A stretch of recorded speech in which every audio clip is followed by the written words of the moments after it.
perhatian masyarakat adalah terkait dengan tarif balasan dari Presiden Trump.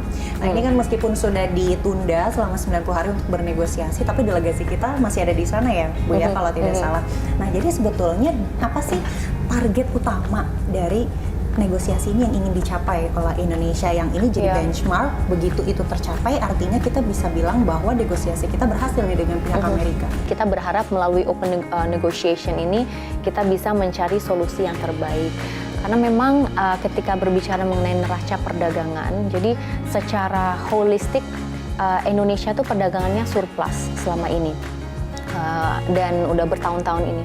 Dan sekarang kita surplusnya di 30 miliar US dollars, right? Secara global. Nah, ketika kita berbicara mengenai US alone, US itu kalau tidak salah 14,3 miliar US dollars surplusnya. Pada intinya adalah bagaimana kita membalance out trade perdagangan kita dengan Amerika Serikat. Mungkin ada komoditi-komoditi tertentu yang kita bisa pertimbangkan untuk kita impor lebih banyak lagi, misalnya dari Amerika Serikat, dan kita harus berhati-hati. Maka this is going to take time. Pelan-pelan insya Allah dengan pemerintah selalu berkoordinasi, mudah-mudahan kita bisa mendapatkan hasil yang sesuai dengan harapan. Itu sih Mbak. Ayo sambil makan. Iya boleh. Apakah ini nanti akan mengganggu perdagangan atau pasar kita di dalam negeri? Nah bagaimana jaminan dari pemerintah untuk memastikan bahwa kalaupun seandainya balancing itu terjadi dengan cara ada beberapa bahan yang kita akan impor lebih gitu ya dari Amerika, itu tidak mengganggu pelaku-pelaku di dalam negeri atau pasar kita di dalam negeri sendiri? Ya, jadi tentu pastinya kita akan fokus terhadap komoditas yang memang selama ini kita tergantung terhadap impor gitu.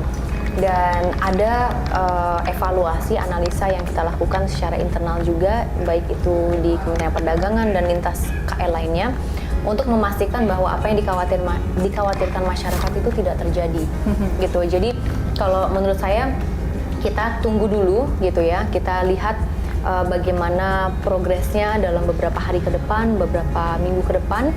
Dan tentunya kita harus memastikan bahwa apapun penawaran yang kita berikan ke Amerika Serikat itu yang terbaik, dan mudah-mudahan juga tidak malah mengganggu pasar dalam negeri kita gitu. So we'll try to find a win-win solution. Yang terpenting juga menurut saya, dan ini menjadi PR pemerintah juga, bagaimana upaya untuk meningkatkan kualitas industri di dalam negeri. Jadi bukan hanya saja kita menghambat barang masuk ke Indonesia, tapi bagaimana industrinya itu bisa semakin berkembang.